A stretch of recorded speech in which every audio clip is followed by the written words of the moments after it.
네, 대내외적인 리스크들 지금 만만치는 않은 시장입니다. 시장 큰 그림을 그려보면서 진단을 해보는 시간 마련을 했습니다. 오늘 이 시간 현대차증권 리서치센터의 이재선 연구위원 모셨습니다. 어서 오세요. 안녕하세요. 네, 오늘은 달러화에 대한 원화 환율이 비교적 큰 폭으로 하락하고 있지만 최근에 영고점 수준까지 도달을 하면서 좀 상당히 열려있는 양상이었습니다.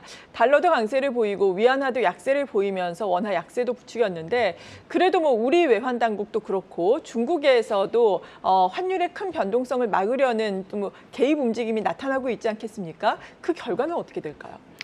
네, 일단 단기적으로 지금 리스크오프 심리가 강하기 때문에 저희가 원화의 추세적인 강세 가능성은 짧게 보자면 조금 제한적일 거는 같고요. 네. 일단 중국이 조금 많이 중요할 것 같은데요. 지금 중국 부동산 위기가 이번 주에 리스크로 이제 부각이 되면서 위안 환율 약세가 지속이 되고 있는 중입니다. 어제 여객 시장에서도 보자면요. 위안화 같은 경우는 위안 달러 기준으로 말씀을 드리자면 네. 7.3 위안까지 터치를 하면서 연고점을 지금 재돌파한 수준이고요. 시장이 궁금한 점은 그렇게 된다라고 했을 때 우리나라 통화 방향성에 대해서 보다 그렇죠. 조금 궁금해하실 것 같아요. 결론적으로 원화는 사실 위안화와 커플링이 될 가능성이 높기 때문에 위안화 방향성이 무엇보다 향후 조금 중요한 거다라고 생각이 들고 있고요. 왜냐라고 이제 조금 의아해하시는 분들이 많은데 저희가 중국 의존도가 많이 낮아지긴 했지만 결과적으로 무시할 수는 없는 또 국가가 중국입니다. 아직까지 수출에 미국 비중 많지 이제 절대적인 수준을 차지를 하고 있기 때문에 수출이 저점을 터치하고 회복하는 구간 내에서는 우리나라와 위안화의 커플링이 이제 진행이 될 수밖에 없다라고 생각이 들고 있고요. 위안화 같은 경우를 보자면은 오히려 지금 부양 정책에 대한 기대감이 조금 스며들고 있는 상황이거든요. 워낙 또 경기가 안 좋다 보니까요. 그렇기 때문에 저는 오히려 이번 사태가 그 부양 정책 확대를 조금 더 자극을 시키고 이게 결국에는 위안화 강세로 연결시킬 수 있는 재료이기 때문에 하반기로 이제 길게 놓고 보자면은 긍정적이다라고 여전히 생각을 하고 있고요. 시장이 또 우려하고 있는 하나는 이제 중미 금리 차에 대해서 조금 우려를 하고 있는 상황인데 저는 미국 같은 경우를 보자면은 사실 3분기 중으로 금리가 연고점을 다시 재차 돌파할 가능성은 좀 제한적이라고 생각을 하고 있습니다. 오히려 9월 FOMC 회의 이후에는 연준의 보다 조금 도비시한 스탠스가 확인이 되면서 금리 압박 같은 경우를 보자면은 상분기를 정점으로 낮아질 가능성이 높다라고 생각이 들고 있고요. 물론 지금 당장은 이제 국채 쪽에서 단기적인 수급 부담은 있긴 하지만 인플레 압력이 지금 낮아지고 있습니다. 지표상으로도 그게 드러나고 있는 상황이거든요.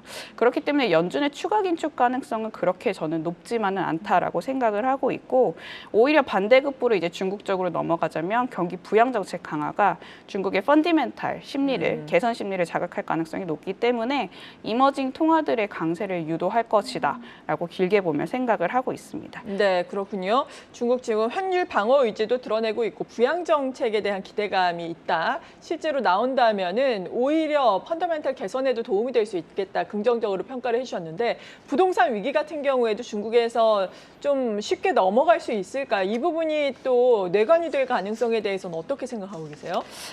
사실 단기적으로 금리 부담과 맞물려서 시장 노이즈로 작용을 하고 있긴 하지만 중국이 사실 이번 사태를 그냥 마냥 방관을 할 수는 없을 것 같거든요. 그러겠죠. 네, 실제로 저희가 그간 정책에 따른 별다른 그 기대감이 있었음에도 불구하고 중국이 적극적으로 액션을 하지는 않았는데 이번 주부터 이제 움직이고 있는 상황입니다. 화요일 같은 경우를 보자면 7일물 영래포 금리 인하를 단행을 했고요. 또 시장에 추가적으로 위안화 약세를 방어하기 위해서 유동성을 공급을 하고 있는 상황이고요.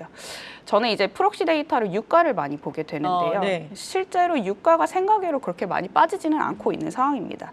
그러니까 중국 경기가 급속도로 악화된다면 중국이 사실 원유 수요단에서 가장 절대적인 비중을 차지를 하기 때문에 유가가 크게 빠져야 되겠지만 그게 지금 아닌 방향성으로 흘러가기 때문에 시스템 리스크로 번질 가능성은 그렇게 크지만은 않다라고 시장은 생각을 하는 것 같고요. 따라서 우리나라에 미칠 여파도 그렇게까지는 높지는 않을 것 같다라고 생각을 하고 있습니다. 오히려 가을부터는요. 중국의 그 경제 지표가 사실 더 이상 나빠질 가능성도 그렇게 크지만은 않고요. 기저효과를 감안해서더라도 소매 판매라든지 일부 저희가 중점적으로 보는 핵심 지표들이 사실 이제 숫자는 조금씩은 낙폭을 회복할 가능성이 높기 때문에 이 중국 경기 회복에 따라서 우리나라 수출도 어느 정도는 도움을 받을 수 있을 거다라고 생각을 하고 있습니다. 네, 그래도 다행스러운 판단이십니다. 국제유가 지금 고점 대비해서 약간 하락하긴 했지만 그래도 또 뭐 80달러대 전후에서 움직이고 있거든요. 간밤에는 79.90달러 배럴당 기록을 했는데 이러한 부분에 낙폭이 크지 않다는 점도 긍정적인 시그널이다라고 언급을 해주셨습니다. 국내 증시 같은 측면에서는 오늘 조정을 이어가고는 있는데 그래도 어제 장중 저점 대비해서는 낙폭을 줄여서 참 다행이라는 생각이 들었거든요. 2,500선 뭐 전 저점, 뭐 전 고점이 되고 있는 중요한 또 마디대라고 볼 수가 있을 것 같은데 지수의 방향성에 대해서는 그렇다면 지금은 어떻게 보고 계세요? 사실 최근에 뭐 중국 경제에 대한 불안감이라든지 내지는 미국채 금리 상승 압력이 여전히 이제 시장 전반을 지배를 하고 있기 때문에 네. 기간 조정이 조금 길어지고 있는 상황이다라고 평가를 할 수가 있을 것 같아요. 뭐 단기적으로도 저도 한 2,460포인트까지는 열어두고 있지만 금리 부담이 길어질 가능성이 제한적이고 앞서 언급을 했듯이 중국 경기 그 리스크도 사실 점차 옅어질 가능성이 하반기 때는 저는 높다라고 생각을 하고 있기 때문에 그 이하로 떨어진다면 저는 저가 매수 관점에서 권고를 드리고 있는 상황이고요. 네. 무엇보다도 저는 아까 앞에서 언급을 했듯이 연준의 추가 긴축 가능성이 그렇게까지 높지만은 않다라고 생각을 하고 있습니다. 하반기 때는 인플레이션 압력이 낮아지고 있다는 게 사실 중요한 포인트일 것 같고요. 이번 주 같은 경우도 보자면은 사실 매파적인 7월달 그 FMC 의사록이 시장의 하락 재료로 한번 부각이 됐었었는데 이게 사실 7월 FMC 회의가 저희가 7월 말에 이제 공개가 됐고 그렇죠. 8월 달에 발표된 CPI라든지 내지는 저희가 이 8월 초에 확인한 미시간대 단기 기대 인플레이션을 보면은 다들 사실 인플레이션에 대한 걱정을 크게 할 만한 지표들은 아니었거든요. 오히려 이제 소비자들의 기대 심리를 측정하는 단기 기대 인플레이션은 시장 예상치를 크게 하회를 했습니다. 뭐 이런 추세는 조금 더 지켜는 봐야겠지만 사실 YY 기울기로 봤을 때는 이제 둔화될 가능성이 높은 구간이 하반기일 가능성이 높거든요. 그래서 인플레이션 압력 가능성에 대해서 연준이 우려하고 있는 부분이 조금 옅어질 구간이 높은 구간이 이번 하반기라면 사실 시장이 지금 우려하고 있는 부분은 크게 문제는 되지 않을 거다라고 생각을 하고 있습니다. 네, 다행스러운 부분입니다. 이런 가운데서 과연 그렇다면 이제는 어떤 종목을 봐야 할지 그 여부에 초점이 쏠리게 되는데 일단 지금도 종목별로 쏠림 현상이 좀 있다 보니까 어제 초전도체와 관련된 종목들 급락한 가운데 2차 전지가 다시 힘을 내면서 올라왔잖아요. 오늘도 뭐 동반 상승은 아니지만 그래도 잘 버텨내주는 양상을 나타내고 있는데 이들 종목분들은 어떻게 보세요? 2차 전지의 절대적인 수익률이 이제 크게 빠지지는 않을 거는 같아요. 다만 이제 2차 전지의 테마 자체가 네. 온전하게 다 상승하기는 조금 가능성이 낮지 않을까 점차 저는 그렇게 생각을 하고 있고요.